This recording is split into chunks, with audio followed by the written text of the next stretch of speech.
Shalom Bapak Ibu Saudara yang dikasihi oleh Tuhan kita Yesus Kristus. Berjumpa kembali di dalam podcast Mutiara hari ini. Sahabat bertumbuh dalam saat teduh yang seperti biasa membawa keresahan dan persoalan di dalam hidup. Kita angkat untuk menjadi renungan yang kiranya membangkitkan kekuatan iman. Bagaimana kabar Bapak Ibu Saudara di kesempatan kali ini? Kami selalu berharap saudara ada dalam keadaan sehat, senantiasa dilimpahi segala berkat dan kebaikan oleh Tuhan kita Yesus Kristus dimanapun Bapak Ibu Saudara berada.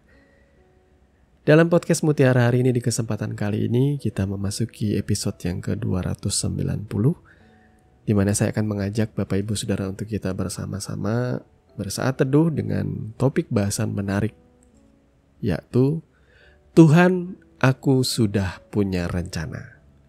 Nas firman Tuhan terambil dari Yakobus pasal 4 ayat 13 sampai dengan ayat yang ke-17. Demikian firman Tuhan.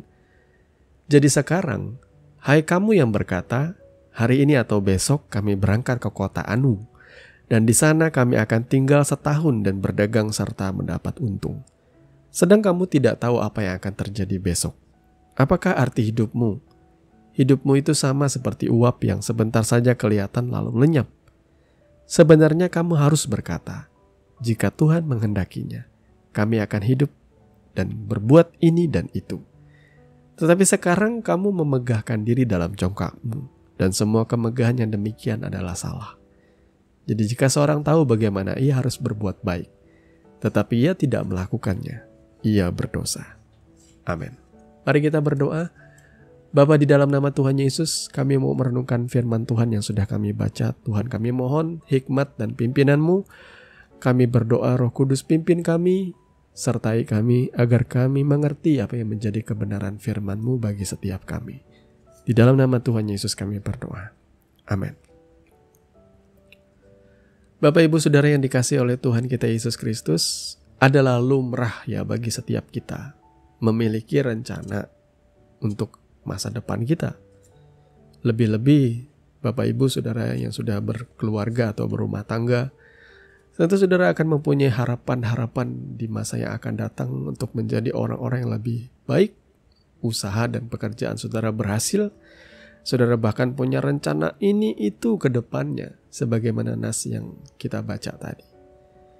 Tapi biarlah kesemuanya itu juga kembali kepada kesimpulan nas firman yang kita baca. Kita harus belajar menyadari dan mengakui bahwa di balik setiap rencana kita tetap Tuhan yang memegang seluruh master plan-nya di masa yang akan datang. Kalau Tuhan menghendaki aku hidup, kalau Tuhan menghendaki aku melakukan ini dan itu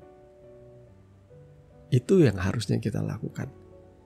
Kita harus menyerahkan dan belajar mempercayakan setiap rencana kita, setiap rancangan kita di dalam belas kasihan Tuhan. Kenapa saya katakan belas kasihan Tuhan? Saya berumah tangga kurang lebih sudah 10 tahun ini, saudaraku ya, dan itu masih bisa dibilang sebagai rumah tangga yang baru sebenarnya. Mungkin ada orang juga bilang lama ya, tetapi ya sudahlah, mau baru atau lama, bagi saya itu masih panjang perjalanannya menurut pandangan saya. Lebih-lebih kami sudah memiliki seorang anak, dan kami merencanakan masa depan bagi anak kami seperti ini, itu. Kita juga pengen merintis usaha yang kedepannya kami rencanakan akan menjadi tumbuh seperti ini dan itu.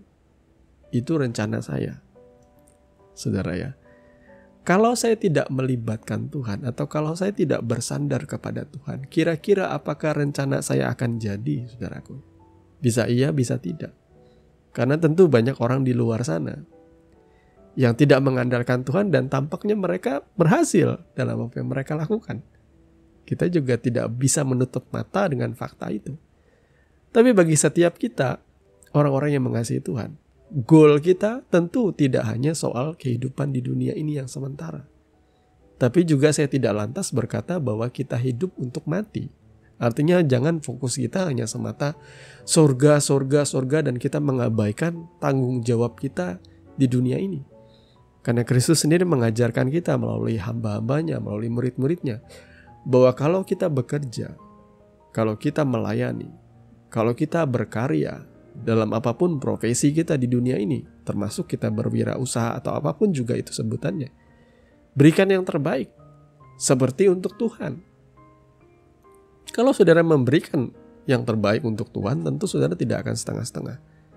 Mana ada orang yang bilang bahwa dia sudah memberikan yang terbaik, sementara ketika ia datang ke kantor, ia cuma santuy-santuy minum kopi, lihat YouTube, atau dengar podcast tanpa ia berkarya, tanpa ia menyelesaikan pekerjaannya dengan baik, tepat waktu. Itu gak bisa dibilang memberi yang terbaik.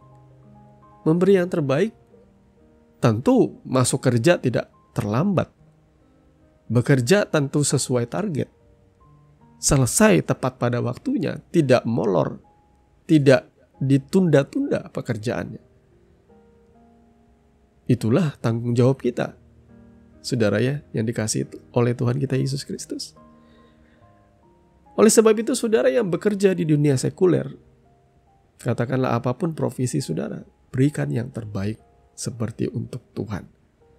Namun ingatlah, hidup di dunia ini sementara. Jangan juga jadikan itu fokus. Karena ketika saudara mau fokuskan kehidupan saudara semata untuk tujuan-tujuan duniawi, saudara lupa untuk membangun karaktermu menjadi manusia yang serupa dengan Kristus. Itulah goal kita juga di dunia ini. Pencapaian sejati kita di dunia ini bukanlah menjadi kaya, walaupun itu yang diajarkan orang. Semua orang-orang di sosial media mempertontonkan kesuksesan mereka, keberhasilan mereka. Entah di dalam mereka menunjukkan itu sebagai tanda apresiasi terhadap kerja keras mereka. Ya. Dan sah-sah saja sebenarnya saudara tunjukkan, saudara liburan, saudara mengenakan barang-barang mewah, barang-barang mahal. Tapi biarlah semuanya itu berangkat juga dari kejujuran, dan semuanya itu juga bertumbuh selaras dengan kehidupan karakter saudara. Karena bagi saya tentu akan bertolak belakang ya. Kalau orang yang hidupnya mengasihi Tuhan, yang bagi dia Tuhan itu adalah harta dan segala-galanya, tentu dia gak akan flexing tentunya ya. Jadi itu adalah sebuah statement dari saya ya. Kalau orang yang merasa bahwa Tuhan itu adalah harta segala-galanya dalam hidupnya, dia tidak akan menghabiskan waktunya untuk flexing di sosial media, untuk menunjukkan kemewahan dan keberhasilan pelayanannya. Karena bagi saya itu adalah sesuatu yang duniawi ya. Nah, Bapak Ibu Saudara yang dikasihi oleh Tuhan kita Yesus Kristus, alasan mendasar saya menyampaikan renungan ini ialah ketika saya mengingat di usia saya yang sudah lebih dari 40 tahun ini, ternyata ada begitu banyak teman-teman sebaya dengan saya. Teman sekolah, teman SMP, teman SMA, bahkan teman kuliah. Ada beberapa di antara mereka sudah mendahului kita pulang ke rumah Bapa di sorga. Untuk alasan apapun mereka meninggal, mereka pulang ke rumah Bapa di sorga. Saya tidak mempersoalkan itu. Dan saya juga tidak katakan bahwa mereka hidupnya buruk, tidak. Berapa di antara dari mereka adalah orang-orang yang mungkin jauh lebih baik daripada saya. Secara finansial, secara karakter, secara keberhasilan, secara karir, mereka jauh lebih baik daripada saya. Tapi kenapa Tuhan panggil mereka pulang lebih cepat? Saya tidak tahu juga. Karena itu adalah misteri ilahi. Dan hanya Tuhan yang tahu itu. Dan saya percaya juga Tuhan akan membagikan itu bagi mereka yang ditinggalkan. Tuhan punya rencana. Saudaraku, saya ingat ya. Ini adalah kesimpulan saya aja. Ada orang tua yang punya doa bagi anak-anaknya. Tuhan, aku mau anakku ke depannya berhasil, sukses, punya karakter. Aku mau berdoa supaya mereka menjadi entah wirausahaan atau apapun juga, yang pasti hidup mereka sukses dan berhasil. Kira-kira bagaimana cara Tuhan menjawab doa itu, saudaraku? Ada beberapa di antaranya tuh unik ya. Ada sebuah keluarga yang terlalu menggantungkan kehidupan ekonomi mereka dengan orang tuanya, kemudian juga dengan suaminya, sehingga itu membuat anak cucunya itu manja. Karena sang kakek ini selalu bermurah hati untuk memberikan ini itu bagi cucu-cucunya, sehingga akhirnya cucu-cucunya santai, ya. Tidak ada effort untuk menggali, untuk memaksimalkan potensi diri. Bapaknya juga kaya, sehingga orang tuh anak-anaknya jadi santuy. Tapi mereka takut akan Tuhan. Dan mereka berdoa supaya anak mereka berhasil menjadi orang yang sukses ke depannya. Ini kesimpulan saya aja ya. Bagaimana cara Tuhan membuat mereka sukses. Memberikan jawaban terhadap doa ini. Ternyata kakeknya dipanggil, bapaknya dipanggil oleh Tuhan. Pulang. Tapi semenjak itu, anak-anaknya yang tadinya manja, cucu-cucunya yang tadinya pemalas, mulai semangat. Mulai menggali, memaksimalkan potensi diri. Mulai menjadi wirausahawan yang baik. Mulai bekerja dengan keras, dengan tekun, tanpa lagi menjadi manja terhadap orang tuanya. Ternyata works cara Tuhan bekerja dengan misteri yang seperti ini. Tapi tidak semua berlaku bagi semua orang, saudaraku. Tidak semua saya bilang bahwa kejadiannya akan seperti itu. Itu saya hanya menarik sebuah hikmat dan kesimpulan saja. Ya. Banyak beberapa teman saya yang menurut saya secara karakter mereka baik. Mereka mengasihi Tuhan, mereka mengasihi keluarga. Kemudian juga mereka punya karir yang melejit, yang bagus. Beberapa di antaranya itu diangkat di dalam pemerintahan menjadi kepala. Tetapi ada hal yang di luar rencana. Tuhan memanggil mereka jauh lebih cepat. Saudaraku yang dikasihi Tuhan, kematian itu walaupun bisa dibilang misteri, tetapi itu adalah sebuah kepastian. Setiap orang itu pasti mati. Itu sebuah kepastian yang tidak bisa dihindari, tinggal menunggu giliran saja. Jadi apa kesibukan kita di dunia ini? Mengejar apa engkau di dunia ini? Engkau jangan sampai lupa dengan Tuhan Allahmu.